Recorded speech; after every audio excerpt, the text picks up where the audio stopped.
Olá, eu sou Domenica Mendes e esse é o Estúdio 31, o podcast oficial do Podcast Delas. No episódio de hoje eu vou responder a dúvida de um ouvinte que mandou um papo controverso, uma dúvida super válida para os nossos dias de hoje, que é: em 2023, vale a pena ainda ter um site para o meu podcast? Boa pergunta, e a resposta é simples, mas vai demandar um pouquinho de trabalho aí para você tomar a sua decisão. Bora pensar sobre isso?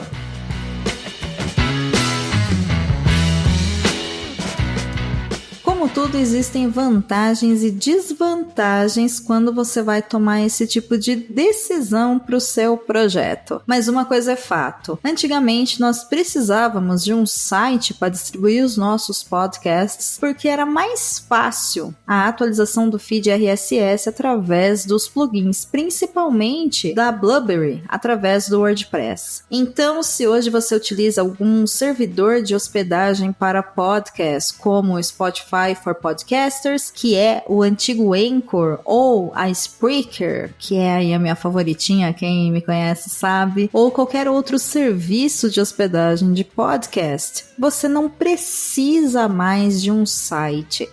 Nessas plataformas, o feed RSS já é criado automaticamente, é muito fácil controlar também esse conteúdo que vai ser distribuído para os agregadores. A minha dica nesse caso aqui é que você faça backup de todos os seus episódios, textos e capas, né? As vitrines dos episódios. E para isso você pode utilizar qualquer plataforma, seja ela um Drive, um Dropbox, um sistema de e-mail, um pendrive, um CD, um Blu-ray, enfim, utilize a ferramenta que você preferir. Agora, se você faz parte de um projeto onde o podcast é mais um produto, é mais uma ferramenta de comunicação, ele não é o seu único produto, o seu único projeto, aí sim, eu considero que é interessante você ter um site, um blog, para você poder agregar todos os conteúdos no mesmo lugar.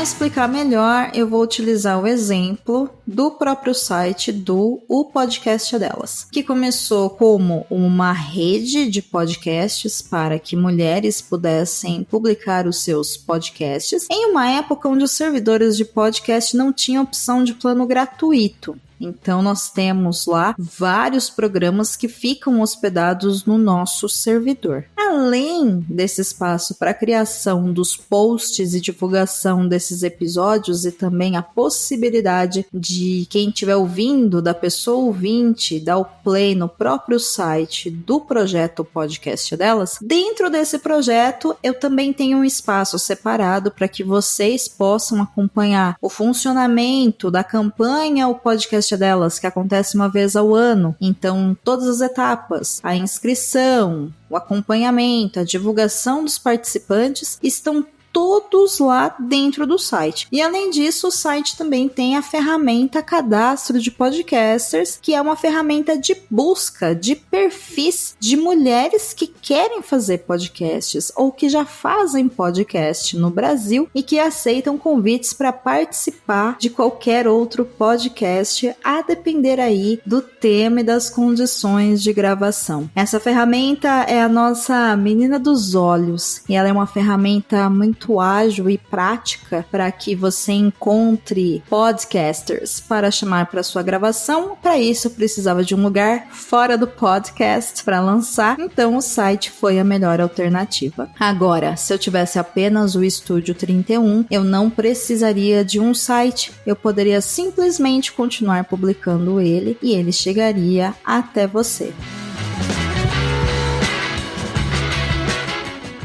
Ferramentas de comentários também eram um bom motivo para você ter um site para o seu podcast, mas hoje tanto o Spotify permite o recebimento desses comentários como outras plataformas de agregadores de podcast. Então, tudo vai depender do que você precisa. Lembrando que se você tem um site, você também vai ter que se preocupar com um servidor para esse site, você vai ter que pagar essa hospedagem e você vai ter que ter um registro do endereço desse desse site, que é a garantia de que aquele endereço web será para sempre seu. Para sempre aqui com muitas aspas, porque o para sempre é pelo tempo aí de 2 ou 3 anos, 4, 5 anos, a depender do tempo que você pagou por ele. Então isso também gera custos.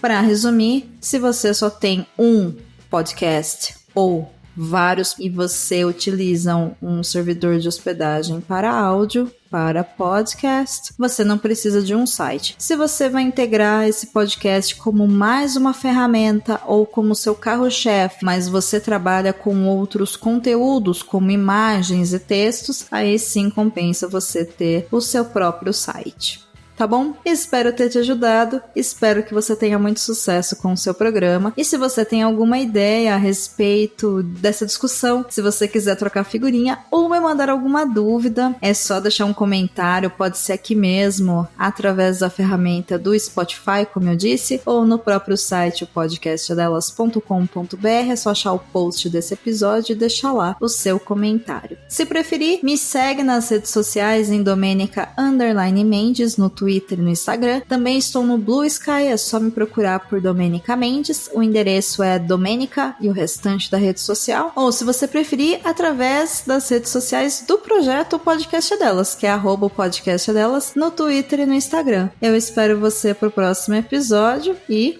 bora fazer podcast! Não menos importante, tá na hora da gente falar sobre a campanha O Podcast Delas 2023. Então fica aí com um spot de convite para a campanha desse ano. Se liga! A campanha vai rolar no mês 7, mês de julho, e a gente espera você. Com o apoio de Bicho de Goiaba, Brazucas pelo Mundo e outros parceiros, te convidamos para a 7ª edição da campanha O Podcast Delas. De 1º de julho ao dia 31, participe com um ou mais episódios do seu podcast. Basta ter uma ou mais mulheres participando do seu episódio, declarar a sua participação na campanha e nos enviar o seu episódio. Concorra a prêmios exclusivos nessa edição. Para saber mais, acesse o podcastdelas.com.br e leia o edital. Esperamos você! Hashtag O Podcast Delas 2023. Uma atitude simples que muda a podosfera. Por mais mulheres nos podcasts.